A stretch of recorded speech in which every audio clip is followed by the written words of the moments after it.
Hi, everybody. Welcome to the new normal. I'm your host, Lisa Davis, aka Litecoin Lisa. Today is Tuesday, so you know what that means. My buddy Satoshi Sean's going to be joining us, and we're going to talk about what Tulsi's taking charge of. And I think everybody's heard by now, but the SEC has filed a lawsuit against Coinbase, and they are now filing for, I can't remember what it's called, something to freeze all the assets in Binance as well. So I hope you have your keys in your own possession. We'll be right back after this. Apparently, Brian Armstrong and CZ didn't take Gary's class at MIT because he told them, what to do to not have that happen. But Sam at FTX was listening because he didn't get sued. Be right back after this.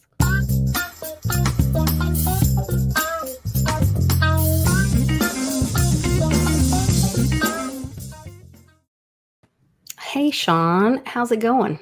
Hey, Lisa, it's going all right. Nice to see you. Other than your puppy tearing up everything, it's going all right. It's going all right. I wanted to talk about your girlfriend today. We all know you love Tulsi. I do love Tulsi. And she did say that maybe the Weffers gave her some, made her girl of the year or whatever, but that she was never a part of them. Well, I don't know if we'll ever know. I think it's very interesting. So here's her taking command of the 440th Civil Affairs Battalion. I probably am going to do a little Q post because I just can't stand it because I just saw it today right before this. And it's the 4435 post. And notice 44 on this, and we all know what 35 means. And it's talking about D-Day all at the same time. So I would be surprised if that doesn't have something to do with each other. But anyway, so let's listen to what Tulsi has to say. It's a beautiful day here in Fort Carson, Colorado, and a very special one. I have just completed the change of command ceremony, taking command of the 440th Civil Affairs Battalion. As civil affairs soldiers, we are warrior diplomats, and our mission, our skills, and capabilities are incredibly important during a time of great uncertainty in the world. It's just such an incredible privilege and honor to be entrusted with the responsibility to serve and lead these incredible soldiers. So I thought I would look up the 440th Civil Affairs Battalion.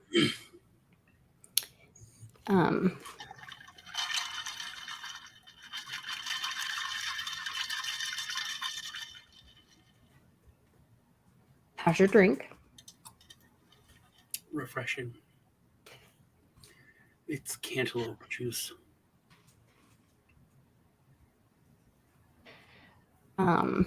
So if we share this tab instead, can you guys see that? Am I still on shared screen? Okay. The 44th, I should have brought some glasses. 440. Sorry, 440th Civil Affairs Battalion is, okay, on my phone it displayed a little bit different. Oh, here it is. Civil Affairs Command, United States Army Civil Affairs and Psychological Operations Command.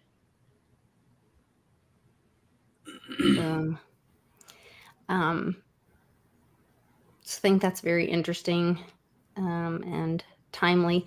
The other thing was, so then if we go back to,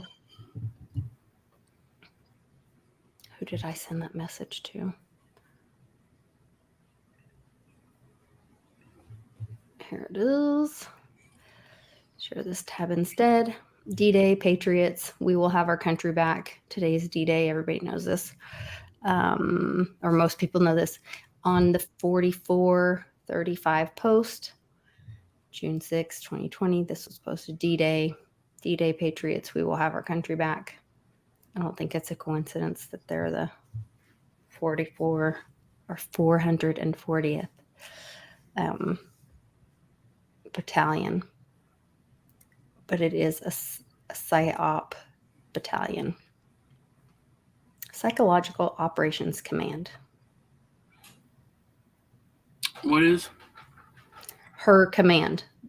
The 440th Civil Affairs Battalion is a civil affairs unit of the United States Army Reserve based in Fort Carson, Colorado, and organized under the 364th Civil Affairs Brigade, blah, blah, blah, Civil Affairs Command, United States Army Civil Affairs, and the Psychological Operations Command. Which, that to me, I would think civil affairs means we the people, the normies, right? Not military. And psychological operations on us, right? What does a civil affairs battalion do? Civil affairs soldiers engage and partner with communities around the world to increase stability, engage local governments, and improve the quality of life for civilians. That's so sweet of them.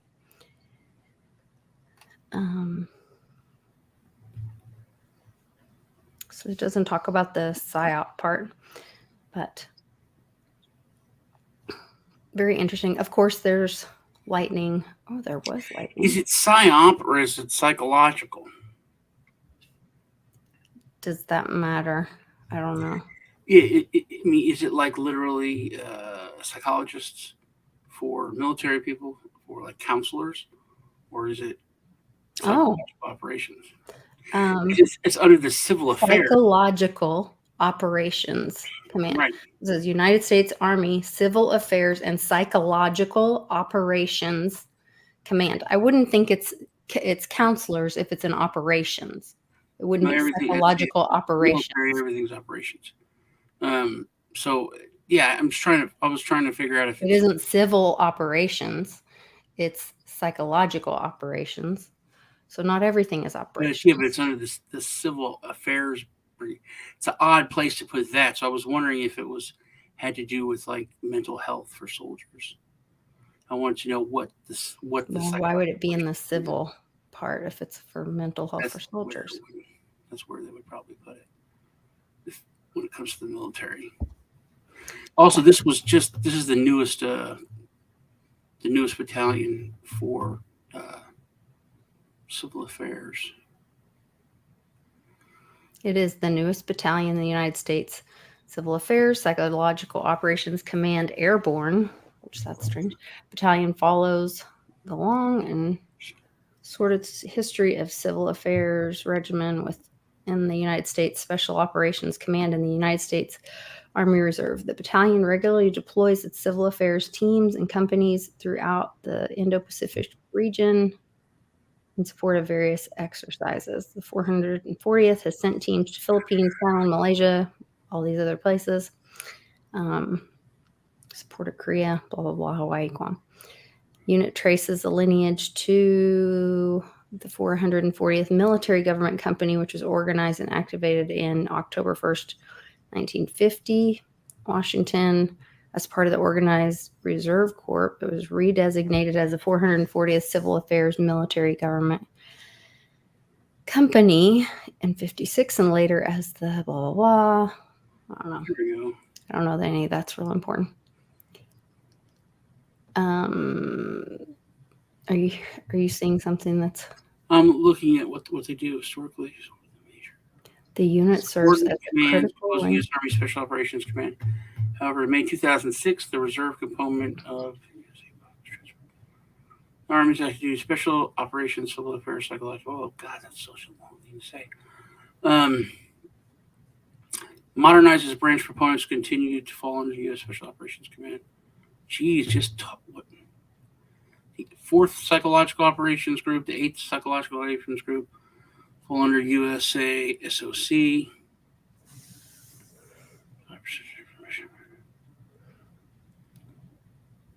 Operations, Special Task The battalion's ranks are predominantly composed of reservists, allowing them to use their civilian experience and expertise in occupations as medicine, emerging technology, law enforcement, engineering, public health, diplomacy, government law, banking, and administration. That's really interesting.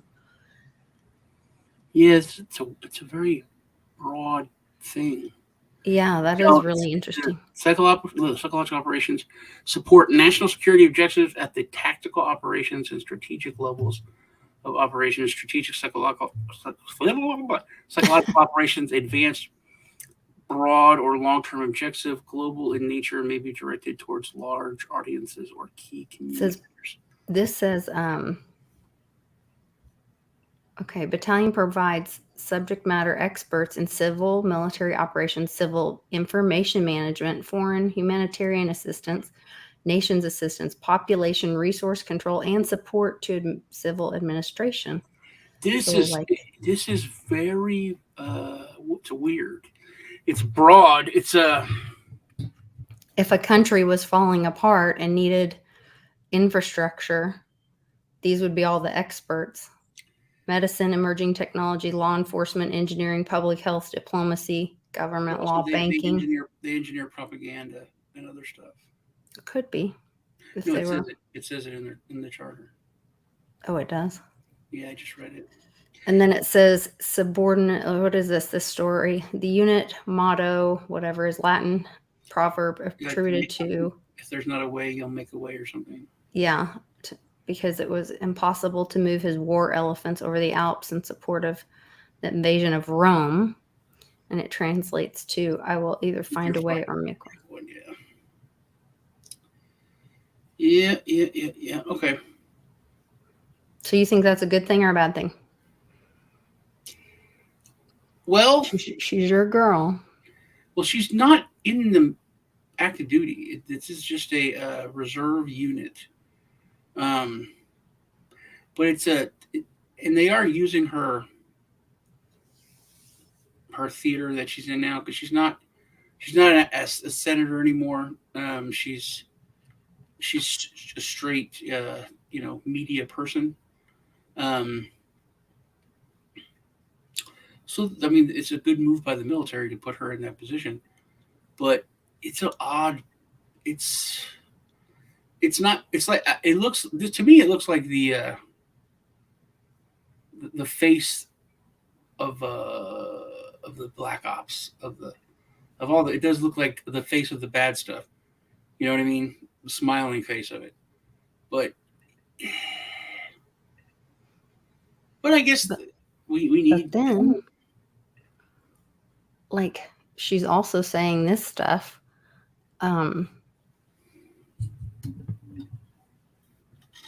Report comes out. Okay. Mainstream media, nobody even talks about it. Everybody else is like, wait a minute, did you guys just see what happened here? Okay, this is a real thing. What was in the Durham report that people need to pay more attention to? What I did see, first of all, from talking heads on MSNBC, and I believe even CNN, what they did say about it was a complete dismissal, that it was nothing of value, that it should not be paid attention to, that it was just more lies and more bias, et cetera, completely dismissing it and not actually addressing the substance of it. And I think overall, the major takeaway for people who don't have time to read the report, didn't catch it in the news, is that it absolutely exposed the FBI. The FBI is being weaponized essentially by the Hillary Clinton camp. Barack Obama and his team were aware of it, to go after and investigate and try to undermine Donald Trump's candidacy and presidency. Okay. Are you ready? I'm ready. All right, everybody in the chat, ready? Put on your tinfoil hats. Really thick, grade tinfoil hats here. Let's think about what she just said. All police agencies are weaponized for one side.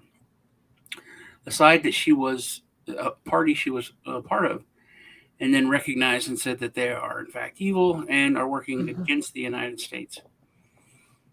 Traitors. Working against the United States is traitors. Now she's been put in charge of the propaganda arm, and basically everything that the left has controlled people, has made people think, has controlled and has put us down a road where we're at today. And people are completely oblivious to the truth. She's now been put in charge of the military arm of that. If there were to be a boogaloo, if we were to really shit hits the fan, she would have just been put in a key position in the military to combat that, the other side. And now she would be able to start working at combating that through the military, which is a horrible thing to think of, that our military would be in an information war with our own media. But, I mean, that's what happens whenever, in every movie or every anything, whenever, it all hits the fan and the coup is exposed or goes through, it's someone who put certain people in positions of power throughout the military, so that when it all went down, they were in the right places. I think that's one thing the left has always thought, that the military just fall in line because they're stupid and they'll just obey orders. And they have worked on the upper echelon of the military, which we've seen.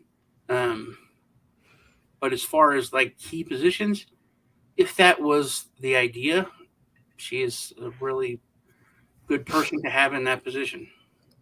So would this be the boogaloo, and would this be the military, or this would be the MSM distraction? Because a military whistleblower came out, which this is in Cliff High's data, is that they would use this as a distraction when the system really is crashing.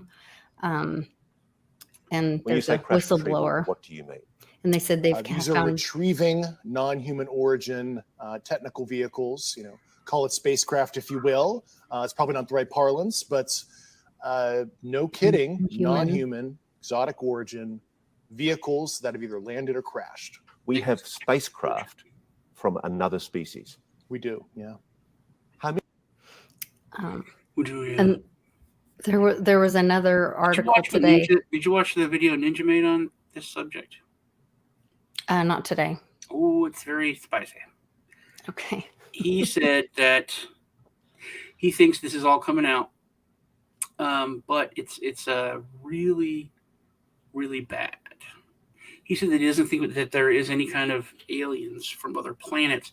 He thinks that they are, in fact, demons. And that when it comes out, it's going to be like CERN and all that. And they're going to be like, hey, these are otherworldly beings, but they're actually principalities or demons from like Satan. We've had some of those conversations on this channel about like, is it just word salad? Yeah. Is it word salad? Is it like, is an angel or a demon just another word for aliens? I disagree with him because he said that he doesn't think there's any aliens or anything. I think that there is. I don't think God just created this, especially with many times we screwed up when it comes to what he wanted us to do. I think he made this whole universe, man. It's huge. So I think there is definitely aliens out there. But I think he has a good point. I think CERN, obviously, with all the evil imagery and stuff that's there, a lot of things are just not hiding anymore. They're just, straight up, it's, very just putting it out there. So could they reveal the new technologies that people are talking about, and that the healing technologies, the free energy, all that kind of thing, and then not scare people? Well, what I was going to say is that I think we both know everything's about to collapse. We're about to hit like bad time. Worst time in human history. Yeah. And everyone is going to, it's obvious to everyone now. It's obvious to more people than ever that the powers that be have screwed up. They've done a terrible job. Our stewards that we've given all of this power to have not been responsible. They have screwed it up. They've wasted all of our money. They put us in debt. They've been terrible stewards with the talents that we have given them. Mm-hmm. And when everything falls apart, people will demand their heads unless they're more scared of something else. unless everything's falling apart. Oh my God, aliens! Okay, you can help us, you can save us. We'll forget about all that. It's kind of like the enemy of my like the movie, The 4th of July, that brings the world together or whatever. Yeah, that it's a part of it, but like more like you ever seen The Hobbit? I don't think so. Okay, well, The Hobbit, the like I've seen previews of it or something, or well, the original one, the cartoon one from like when we were kids. They get in, they kill the dragon, and they're like have all this riches, and then they look out, and all the elves are marching. And there's a whole army of elves that have come. They're like, "Hey, man, the dragon's done this and all this stuff for years, and we want part of that treasure." And then there's this huge army of humans that come from Lake Town, and they're like, "The dragon, was destroying us, and it's because of your riches, and we want part of that treasure." And then the dwarf, and then Frodo's like, "Hey, man," or Bilbo's like, "Hey, of course, there's so much for here we could share with y'all." And the dwarf guy's like, "No, it's dwarf's treasure. We'll fight you. We'll kill you." And then these dwarfs come to support him. So there was someone else that there was 3 or 4 armies that were there, right? And they're all going to fight each other. But then all of a sudden Gandalf comes up and he's like, "Oh, all the orcs are coming to take everything." And then they were like, "Oh," it's funny because they're like, the elves were like, "Oh, my dwarven brothers who we've always loved." And the dwarves are like, "Yes, we need to unite my human friends who have been our best friends forever." And then they all unite like right away, and the armies just turn around and fight the orcs. It's that kind of thing. It's like, so that could be the Project Bluebeam, is they put a fake enemy out there and that unites everyone. It's like children don't fight, like I'm going to be like a parent will be like, "Look, you guys quit fighting or I'm going to punish both of you guys." And then the parent's the bad guy. "You guys better get along. Okay, we're going to get along so we can go to the movie, be good so we can, not have the big bad guy." Yeah, I think it's like, "Oh man, you've screwed up so bad. We're gonna, we're gonna roast you alive." And then there's like, "Oh, there's this insurmountable problem that we can only, fix with all the things you've been wasting money on, tanks and nuclear weapons and everything else. If we have humanity has a chance, save us." Well, the Civil Affairs Psyop group should be able to put that all together in a nice package for us, I think. Either that or it's going to be putting out stuff that's like the banks are bad, Raytheon's terrible. We all know that's true, that they put the forever chemicals. There's all these lawsuits coming out about, that they've been poisoning us. They've been stealing from us. I want to talk about the banks. The SEC filed a lawsuit against Coinbase today, and listed, I can't remember if it was 40 or 60. I think the number has changed even throughout the day. Different cryptos as securities. On this list, there was like 40 of them, but this was a little while ago. You notice there's not Bitcoin, Litecoin, Digibyte listed on those. Also, something I thought was really odd, and I'm a little pissed about. I pulled my money out and I tethered up like 75% of everything I had. And what does that mean? You tethered up? You mean you put it into Tether? Yeah, I just sold everything, into Tether. On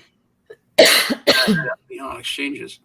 So I got rid of like my longs and everything. I went into and canceled them, 75% of it. And then XRP went up 93% in 60 minutes yesterday. So if that's not manipulation, I don't know what it is. Scary. Yeah, XRP is like, look, we'll see what it is now. It was like 47 cents or something, and then it shot up to it's like 80 cents or something now. Like before the Coinbase lawsuit. This is late last night. Computer, what's the price of XRP? You know what I'm telling me? Computer, She's not talking. what's the price of XRP? One XRP is worth 0.527 US dollars, up 5.1% over the last 24 hours. It's back down again. So, but it within 60 minutes, it went up to like 90 some cents. I thought it was really strange. The SEC is also filing to filed a restraining order to freeze Binance US's assets. But their lawsuit, it's my understanding, is against Binance, not Binance US. But they're going ahead and because they don't have jurisdiction for what Binance does outside of US. I don't know how this all plays out. I'm going to make a shirt that says I'm not a lawyer, just so everybody knows, and wear it like every day. Yeah, but they still do that shit all the time. Oh, sure. I mean, No, it's like, oh, you can't do that in that country. And like, what? So they sue Coinbase. They sue and file things to freeze assets of Binance. But then FTX, they didn't sue them. What happened to them? And why? Like different rules for different folks, I guess. Yeah. It is definitely not consistent. And then Gary has been just posting the most bizarre things. Let's see. He's posted again today, which maybe it was a year ago, at least a few months ago. I did an interview with Reggie Middleton, and I brought up this where, Gary had said I don't know if it was a Bitcoin.com, some interview where we're already on a digital currency. He said the US dollar is digital, the treasuries are digital, stocks are digital. He said we already have a digital currency. And Reggie brought it up again today and said Gensler making direct comparisons between digital currencies, which he's alleging are unregistered securities then. And USD directly implies digital USD is an unregistered security. Conflicts. I don't know what that word even means. And paucity. I don't know what that means. A logic abound in the US, but conflicts logic, I'm sure. So we don't need more digital currency. We already have digital currency. It's called the US dollar, Gensler says. We have not seen over the centuries that economies and the public need more than one way to move value. Here's Gensler again. So I watched this morning, there was this amazing lady. She is from Wyoming, and she was with that Roy Chip. And she's really calling out for the REINS Act. And this is calling. I'd like to welcome asking, our first panel, Representative Harriet Hageman and Representative Hank Johnson from the Committee on the Judiciary. Representative Hageman, welcome. I think this is your first time before the Rules Committee, so we're delighted to have you here. And you're recognized. And saying you don't get to tell these SEC and these other groups to legislate for you. To impose radical and unpopular policies that could never be passed by Congress violates the separation of powers established by the Constitution and is a failed business model for running a country. See, they pass on the responsibility to these organizations that they know would never pass in Congress. Increase the accountability of policymakers to the American people and rein in the administrative state. Neither of these bills should be controversial. The first is H.R. 277, the Regulations from the Executive in Need of Scrutiny Act, also known as the REINS Act. This bill is extremely important to Congress reclaiming its rightful authority and responsibility to legislate. I therefore think it is important that we focus on the purpose of the bill rather than on extraneous matters that are more politically motivated than policy-oriented. According to Section 2, titled Purpose, the purpose of this act is to increase accountability for and transparency in the federal regulatory process. Section 1 of Article 1 of the United States Constitution grants all legislative powers to Congress. Over time, however, Congress has excessively, and I would argue unlawfully, delegated its unconstitutional charge while failing to conduct appropriate oversight and retain accountability for the content of the laws that it passes. By requiring a vote in Congress, the REINS Act will result in more carefully drafted and detailed legislation and improve regulatory process, and a legislative branch that is truly accountable to the American people for the laws imposed upon them. Now again, what I can't figure out is why anyone would oppose this. The REINS Act is drafted to address what is often referred to as the non-delegation doctrine, which is a judicially created concept that has resulted in a dramatic shift in power and accountability from the legislative branch to the executive branch. The non-delegation doctrine is what has justified moving regulatory power from Congress to the agencies. It is what has allowed regulatory agencies to adopt regulations and even guidance documents that may impose economic costs in the billions of dollars on certain industries and businesses, and ultimately on the American people, without any congressional oversight or involvement at all. The current state of affairs, in other words, has empowered unelected bureaucrats to legislate without any accountability whatsoever, and allowed members of Congress to abdicate the most important power they have, the power to write the laws. Not only is this bad policy, but it violates Article 1, Section 1 of the Constitution, which reads, "All legislative powers herein granted shall be vested in a Congress of the United States, which shall consist of a Senate and House of Representatives." So what does the REINS Act actually do? The REINS Act requires Congress to affirmatively approve major rules, including those agency rules with an annual effect on the economy of at least $100 million before they can become effective. Prior legislative attempts to rein in the administrative state have been insufficient. For example, in 1996, Congress passed the Congressional Review Act, or as it is better known, the CRA. The CRA provided Congress with a legislative veto mechanism over agency rulemaking, allowing Congress to disapprove of the agency rules within a prescribed period of time after its issuance. However, the CRA has been used to overturn only 20 rules to date, not because Congress hasn't tried, but as with the current administration, we are met with a presidential veto when we move to do so. As an example, just in the 118th Congress, both the House and the Senate passed legislation to overturn the unlawful WOTUS rule as issued by the EPA, to overturn the tariff repeal on solar. Anyway, we don't have to listen to the whole thing, but the REINS Act, I think, is really important because it shows where she's bringing attention to the fact that Congress has been unlawful in its, or neglectful at the least in its duties. And they've been pushing off this legislation onto stuff like the SEC. And that's where we have this, well, see, the thing is, with these unelected officials, these bureaucrats, is that they're not allowed to make laws. And who is it? JDO made a good point about the ATF. The ATF rewrites rules all the time.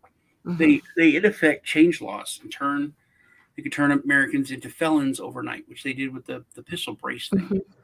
It's a piece of plastic. They said Roy Chip talked a little about that. a little piece of plastic and a little piece of metal is a machine gun.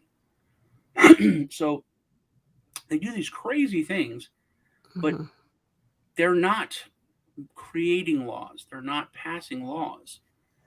Their job is to enforce laws that are written by Congress. But what they do is they interpret the law. And they say, hey, we interpret the law to mean this. Now you're a felon. And they change that all the time.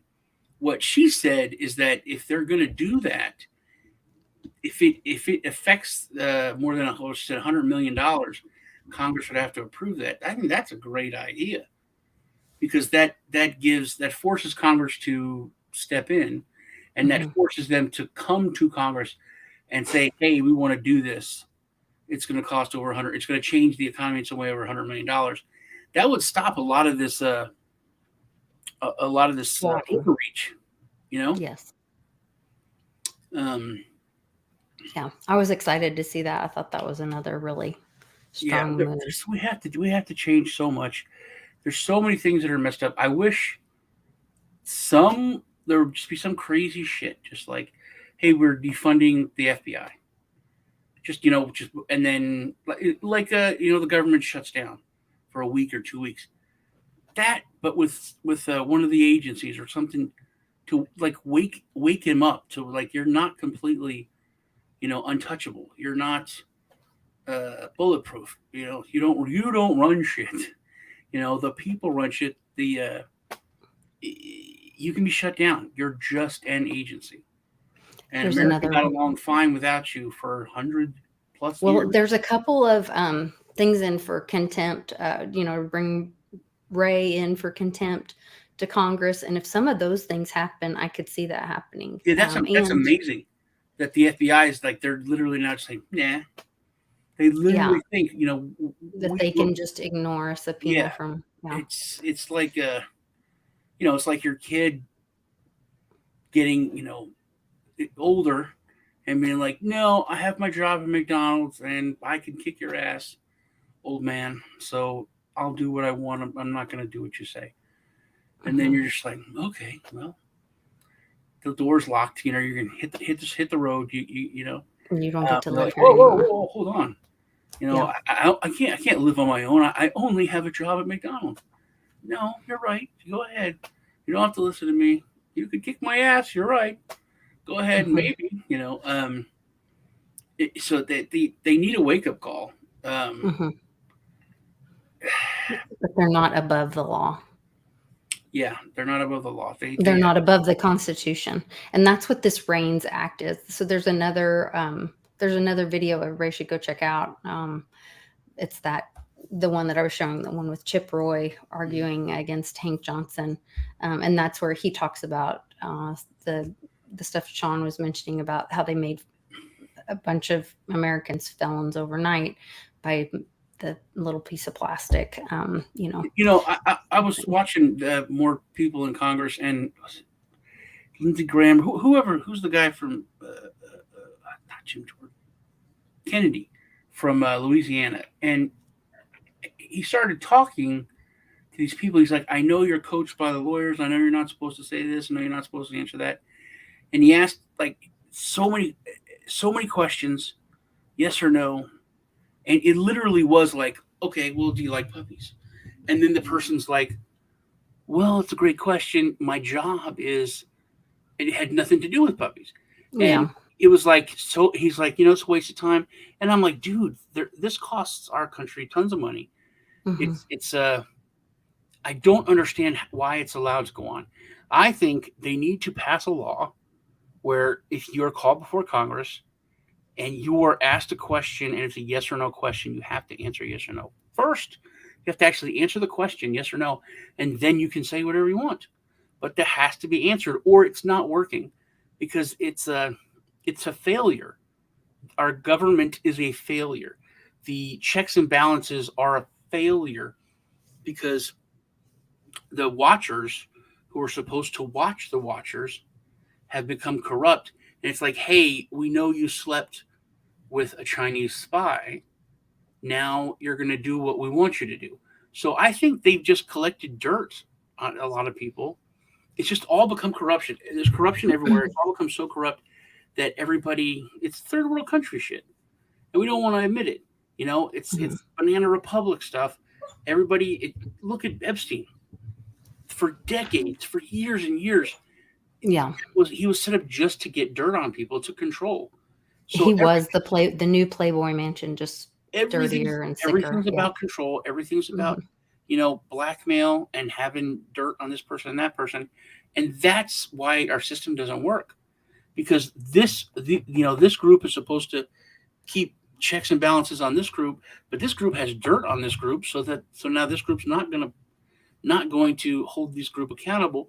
And now everyone's doing whatever the hell they want. And we're seeing how lawless it is now with what the FBI is doing. They're in public now and they're like, hey, this is a terrible injustice and we want this and that. And they're like, nah. No, we don't care. Yeah. It's all evident now. I got a lot of heavy stuff to talk about on my channel. So well, let's go jump over there and talk about that. And thank you guys all for joining us in the chat. And we'll meet you over on Sean's channel to talk over there. And pretty exciting day. Here on D-Day, we want to send out all of our respect to everyone serving in the military as well. So thank you all, and to everyone on that day on Normandy Beach. We are all forever grateful. Hit the like button. We'll see you over on my channel. Thank you.